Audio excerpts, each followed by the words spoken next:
ഒന്ന് നിന്നേ. ഞാനെല്ലാം കേട്ടു. ഇനി മാഷ് വേണം എന്റെ മക്കൾക്ക് ഒരു തുണ. ആലീസ് എന്റെ മകളല്ലെങ്കിലും അവളെ കഴിഞ്ഞിട്ടേ എനിക്കെന്തുള്ളൂ. എവിടെ നിന്നോ വന്നെങ്കിലും ഇപ്പോ ഈ ചേലക്കര ഗ്രാമത്തിന്റെ ഒരു ഭാഗമാണ് ഞാനും, ഒപ്പം ഈ വീട്ടിലെയും. അത് ശരി.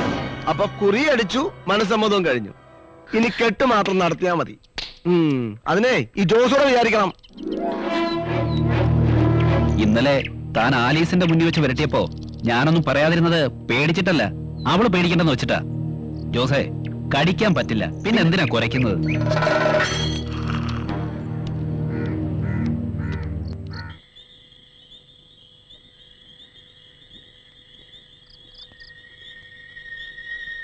ജോസേ, കഴിഞ്ഞതൊക്കെ കഴിഞ്ഞു. ഇനിയും എന്റെ മക്കളെ ശല്യം ചെയ്യരുത്. ഞാൻ എന്ത് ചെയ്തു അന്നമ്മ ചേർത്തി പറയുന്നേ? ഞാൻ എന്റെ ആഗ്രഹം പറഞ്ഞു, ആലീസിന് എനിക്ക് കെട്ടിച്ചേരണമെന്ന്. അത് തൊഴിൽ തെറ്റാ? അവൾക്ക് ഇഷ്ടമല്ലെന്ന് ഞാൻ പറഞ്ഞു കഴിഞ്ഞില്ലേ? അവക്കിഷ്ടമല്ലെങ്കിലും എനിക്കിഷ്ടമാണ്.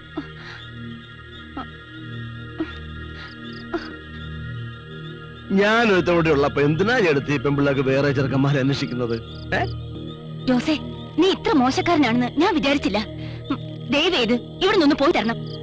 ഒരു വിത്തുകാലക്കാരന്റെ കൂടെ കുറെ കാലം കഴിഞ്ഞല്ലേ ചേർത്തി? ഞാനും അത്തരക്കാരാന്ന് വിചാരിച്ചോ? കാളക്കറിയണോ പശുവിന്റെ രാപ്പനി? അനാവശ്യം നീ പറയരുത്. വിളിച്ചു വെറുതെ ആളെ കൊണ്ടാ വർക്കിച്ച് നടക്കാൻ നാണക്കേട് നിങ്ങൾക്കാ. പോയി കിടക്കാൻ നോക്ക്.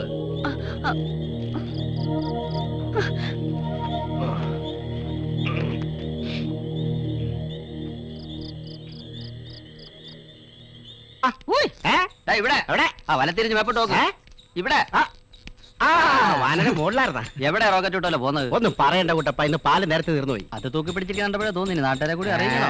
ആക്കല്ലേ ആക്കല്ലേ. അല്ല, ഞാൻ വെറുതെ പറഞ്ഞതേ ഉള്ളൂ. നിശ്ചയക്കളത്തിന് ഒരുപാട് പണിക്കാരുണ്ടായിരുന്നു. പാല് നേരത്തെ തീർന്നു പോയി. അയ്യോ, ഞാൻ ആ ഹാജിയാരെ വീട്ടിൽ നിന്ന് പാല് മേടിച്ചിട്ട് വരുന്ന വഴിയാ. എന്താ ചായക്കടയും കള്ളുഷാപ്പും തമ്മിൽ രാവിലെ തന്നെ ഒരു പരദൂഷണം? ഞങ്ങള് ജോസിനെ കുറിച്ച് പറഞ്ഞ നാവ് എടുത്തേ ഉള്ളൂ. എന്നെ പറ്റി എന്ത് പറയാ? മൂസാക്ക പറഞ്ഞേ ജോസിനെ പറ്റി ഇപ്പൊ നാട്ടുകാർക്ക് നല്ല മതിപ്പാ. പക്ഷെ വർക്കിംഗ് മാപ്പിളയുടെ പെമ്മക്കൾക്ക് മാത്രം ഒരു മതിപ്പും ഇല്ല. അയ്യോ, അവര് തന്നോടല്ലോ പറഞ്ഞ പറയണോ? പ്രവൃത്തി കണ്ട അറിഞ്ഞൂടാ പവിത്രേട്ടാ. ആ പെങ്കൊച്ചുങ്ങളുടെ കാര്യത്തിൽ ഒരു കണ്ണു വേണം. 3 പെമ്മക്കളാ, നാളെ എന്താ സംഭവിക്കാന്ന് പറയാൻ പറ്റത്തില്ല. പവിത്രേട്ടൻ വിട്ടോ, പാല് വരി. ഒരു മിനിറ്റ്, ഇനി ഒന്ന്.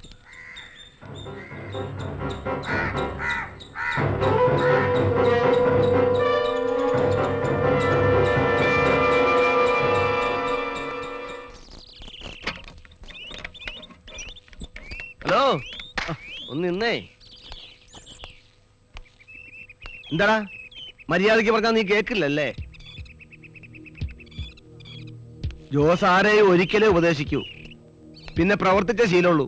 ഞാനതിനിപ്പോ വേണ്ട, മേലിൽ നീ അവളെ കണ്ടാ നിന്റെ കച്ചവടം ഞാൻ പൂട്ടിക്കും. വരട്ടാതെ ജോസേട്ടാ, ഈ വരട്ട് ഞങ്ങൾ കുറെ കണ്ടതാ. ആ വർക്കി മാപ്പിളയുടെ മോളെ ഞാൻ പ്രേമിച്ചതിന് തനിക്ക് എന്താ നഷ്ടം ജോസേ? തർക്കൂത്തരം പറഞ്ഞോ? ജോസഫിന് എന്താണ് നീ വിചാരിച്ചത്?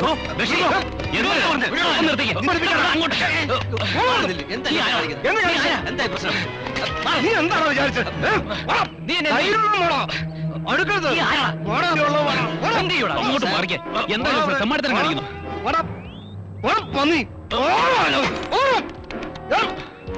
ഈ ചേലക്കായി നീ ജോസിയായിട്ട് ആരെങ്കിലും കളിച്ചാൽ വെട്ടി നുറുക്കും ഞാൻ.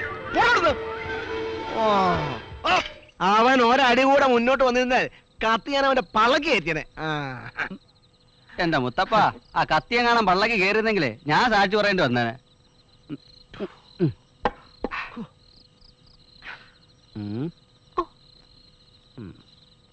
അതെ, ഞാൻ പോയി സിഗരറ്റ് മേടിച്ചോണ്ട് വന്നാലോ? വല്ലാത്ത ക്ഷീണം. ഓ, ഇന്ന് വേണ്ട, നാളെ. ഓക്കെ.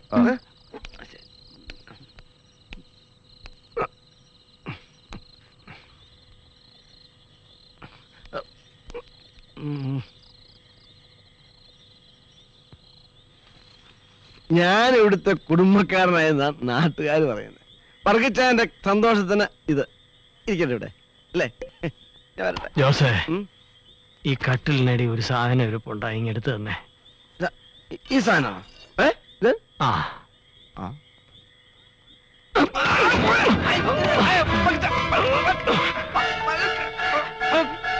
ഒറ്റ വെട്ടിന് നിന്നെ നീ കൊല്ല. പക്ഷെ ഇപ്പൊ ഞാനത് ചെയ്യുന്നില്ല. എങ്ങോട്ടെങ്കിലും പോയി രക്ഷപ്പെട്ടോ. വർക്കിയുടെ ശരീരം മാത്രമേ തളർന്നിട്ടുള്ളൂ, മനസ്സ് തളർന്നിട്ടില്ല. എന്റെ കൺമുമ്പിൽ ഇനി നിന്നെ കണ്ടുപോരുത്. വയ്ക്കോ, വയ്ക്കോ. എനിക്ക് ഈ ഗതി വരാൻ കാരണം എന്റെ കാളയാണ്. നീ സൂക്ഷിച്ചോ, നിന്നെക്കാൾ ബുദ്ധിയുണ്ടതിന്.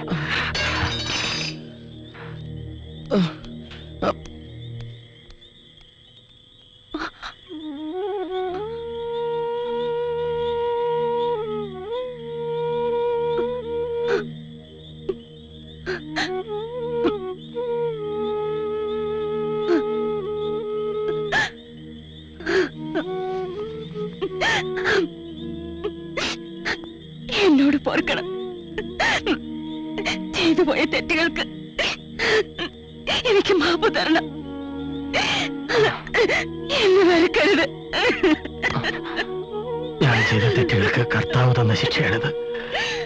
അനുഭവിച്ചേ തീരൂ.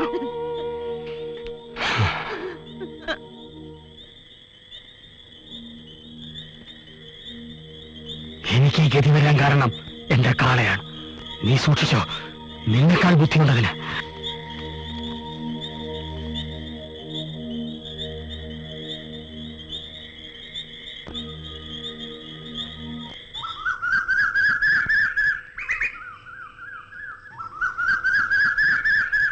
ജോസേട്ടാ, മൂസാക്ക പറഞ്ഞ പൈസക്ക് കച്ചവടം ഉറപ്പിച്ചിരിക്കുന്നു. ഇത് അഡ്വാൻസ്. ഓ,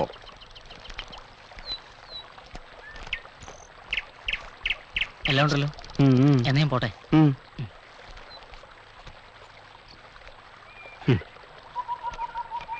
ചവിട്ടിക്കലിനിടയിൽ എന്താ ഒരു ഇറച്ചി കച്ചവടം? വർക്കി മാപ്പിളയുടെ കാളയ്ക്ക് ഞാൻ കച്ചവടം ഉറപ്പിച്ചു, അഡ്വാൻസും വാങ്ങി. ജോസേ,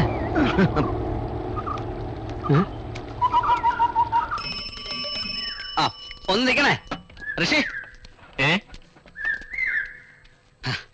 ഋഷിയാണെന്ന് കരുതി വിളിച്ചതാ. താനായാലും കുഴപ്പമില്ല.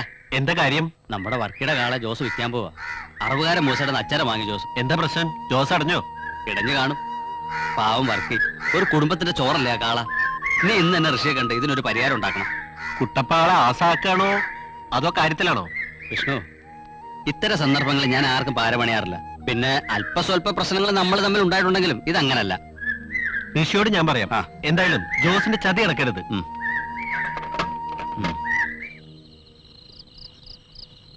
എവിടെ പോയി ഋഷി നിന്റെ MG കോളേജിലെ പഴയ സ്വരൂപം? കോളേജിൽ കുത്തു നടന്നപ്പോ പാർട്ടിക്കാരെയും ഗുണ്ടകളെയും വകവയ്ക്കാതെ കുത്തുവിനെ എടുത്തുകൊണ്ടുപോയനല്ലേ നീ? എന്നിട്ടാ ഇപ്പൊ വേറെ ഒരു കാളക്കാരന്റെ മുമ്പില്? ശരിയാടാ, പഴയ കഥകളൊന്നും മറന്നിട്ടില്ല. മനഃപൂർവ്വം ഓർക്കാതിരിക്കുന്നതാ വീട്ടിലെ കാര്യം ആലോചിക്കുമ്പോ. പക്ഷേ ഒന്ന് നീ ഓർത്തോ, ആ അത്തക്കാരൻ ജോസിന്റെ അവസാനം എന്റെ കൈ കൊണ്ടാ.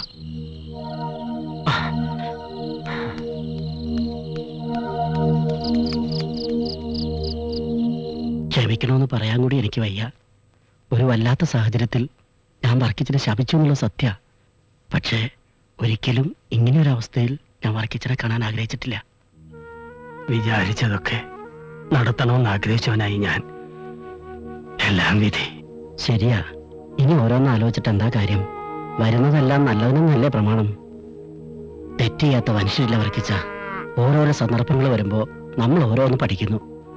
വർക്കി പഠിക്കാൻ ഇത്തിരി വൈകി.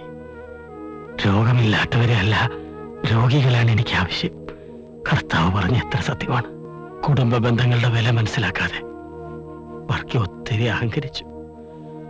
മത്സര ഓട്ടത്തിൽ തളർന്ന് ഒടുവിലിതാ. വർക്കിച്ച, ഇതിരിക്കട്ടെ. എന്തെങ്കിലും ആവശ്യമുണ്ടോ? വെച്ചോളൂ. പണത്തിന് ബുദ്ധിമുട്ടുള്ള സമയമല്ലേ. ഒരു ഉയർച്ചയ്ക്കൊരു താഴ്ചയുണ്ട്, ഒരു താഴ്ചയ്ക്കൊരു ഉയർച്ചയും. വർക്കിച്ചിന് ഇനിയും ഉയരും. ഈശോയെ,